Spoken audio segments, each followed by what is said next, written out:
बनवलं, आईने बनवलं, बाबांनी घडवलं. आईने शब्दांची ओळख करून दिली, बाबांनी शब्दाचे अर्थ सांगितले.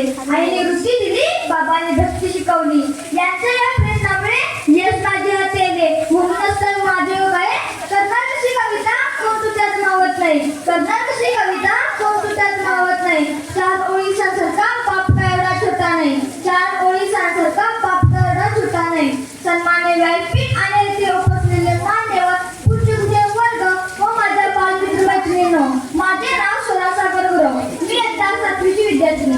मी आज ज्या विषयावर बोलणार आहे तो विषय म्हणजे माझे वडील माझा आधार. सोनं चाफ्याचं फुलं त्याचं गोंड कुठं मावणार नाही, सोनं चाफ्याचं फुलं त्याचं गोंड कुठं मावणार नाही. बापाच्या देवाचा थांब काय लागत नाही. संत मानवाईने आईचे वर्णन केले, पण वडिलांबद्दल मात्र काय, त्यांच्याबद्दल कोणीच काय म्हणत नाही. आपल्या प्रत्येक जीवनात त्यांनी स्वप्न पाहिलेलं असतं. आपल्या जन्मापासून तर त्यांच्या मृत्यूपर्यंत त्यांनी आपल्यासाठी आपलं आयुष्य बसलेलं असतं. जर आई तुमच्या आयुष्यातील गाडीची योग्य दिशा दाखवणारी स्टिअरिंग असेल ना, तर आपल्याला गाडीला आपण वडिलांना घाबरतो का, तर ते मार देतात.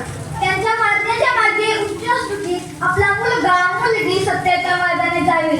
आपण सर्व गोष्टी आईला सांगतो, मात्र वडिलांना काहीच सांगत नाही, का तर आपण त्यांना घाबरतो.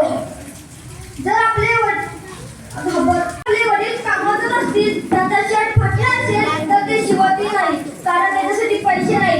आणि आपण जर बाहेर असू तर नवीन कपडे देतात. या प्रसंगाने लक्षात घ्या, आपल्या वडिलांचं प्रेम आपुलकी. एक वेळ घरात जेवण असले तरी चालेल, पण देवासाठी आई वडील पाहिजे. असे कुठेतरी ऐकलंय की आई घराचं मांगल्य आहे तर वडील हे घराचं अस्तित्व असतं.